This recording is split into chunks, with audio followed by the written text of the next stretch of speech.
आइए जानते हैं हमारे सवाल पर जनता की प्रतिक्रिया। बताएं।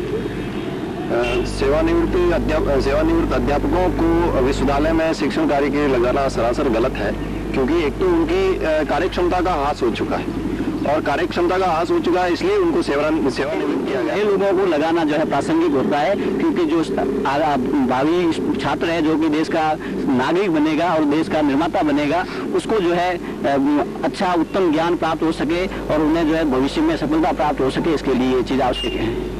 बिल्कुल सहमत हूँ मैं। सरासर अन्याय होगा युवकों के साथ। सवाल ये है कि यदि सेवानिवृत्त व्यक्तियों को ही पढ़ाना है तो फिर उनको सेवानिवृत्त क्यों किया जा रहा है, या फिर उनको नेट क्यों करवाई जा रही है, स्लेट क्यों करवाई जा रही है, पीएचडी क्यों करवाई जा रही है। तो अध्यापकों का जो सेवानिवृत्त के संबंध में आपने प्रश्न किया बहुत अच्छा है। तो इनको मतलब अध्यापकों को सेवानिवृत्त होने वालों को मतलब पूरा नहीं रखना चाहिए। तो इससे क्या है कि हमारे देश में पहले तो बेरोजगारी मतलब शिक्षित बेरोजगार काफी संख्या में है, अगर इन्हीं को वापस उन्हें लगाया जाता है तो मतलब बेरोजगारों के साथ में युवाओं के साथ में इकट्ठा करते हैं। निर्णय का पुरजोर विरोध करना चाहूँगा और इसके विषय में 3 बिंदु उठाता हूँ। सर्वप्रथम उन्होंने सेवानिवृत्ति की बात कही है।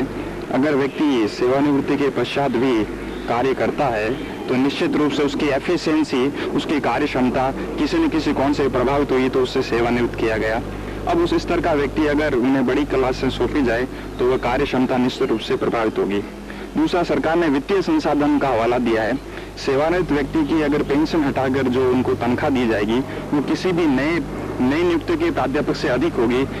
तीसरी चीज मैं ये कहना चाहूँगा कि राज्य को कल्याणकारी राज्य घोषित किया गया है। कल्याणकारी राज्य घोषित होने के साथ ये कहा गया है कि बेरोजगारी समसामयिक स्थितियों पर नियंत्रण रखा जाएगा।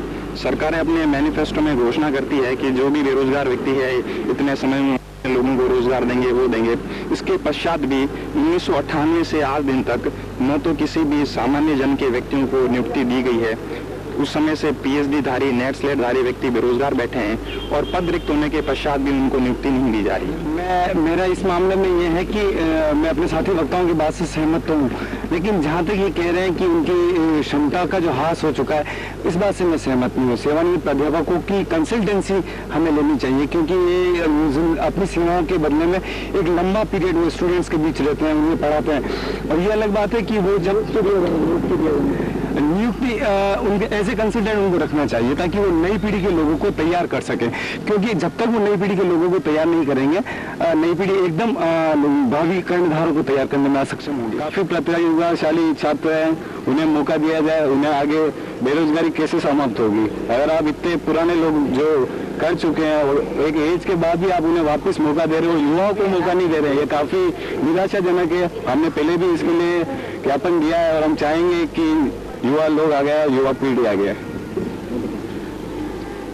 जो भी सरकार ने जो अभी वर्तमान में जो फैसला लिया है, निर्णय हमने अखबारों के माध्यम से पढ़ा है। हमने पिछली अशोक गहलोत की छात्र के समर्थन से आई सरकार को भी देखा है, उन्होंने भी पिछले 5 सालों में एक भी स्थायी नियुक्ति नहीं की। अभी वर्तमान में वसुंधरा राजे सरकार के दौरान ये इस तरह का निर्णय हम लोगों के लिए आश्चर्यजनक है, क्योंकि ये निर्णय उस छात्र के लिए कुठाराघात है जो अपनी पढ़ाई कर रहा है, जो 80% से अधिक अंकों से उत्तीर्ण होकर नेट स्लेट करके आ रहा है, लेकिन उसको अभी तक रोजगार नहीं मिल रहा है। कितनी दुख की बात है कि जो शिक्षक जिन्होंने अपनी सर्विस पूरी कर ली, उनको पुनः शिक्षक के दौरान, शिक्षण कार्य के दौरान बुला रहे हैं, और जो बेरोजगार छात्र हैं जो 80% करके आए हैं, उन्हें विश्वविद्यालय में एक नियुक्ति तक नहीं दी जा रही। ये थी आवाज जनता रही। Rakesh Kumar Yogi, ETV news, Udaipur. ये थी जनता की प्रतिक्रिया। और अब आज का सवाल, क्या कठोर कानून से बिजली चोरी को रोकना संभव है?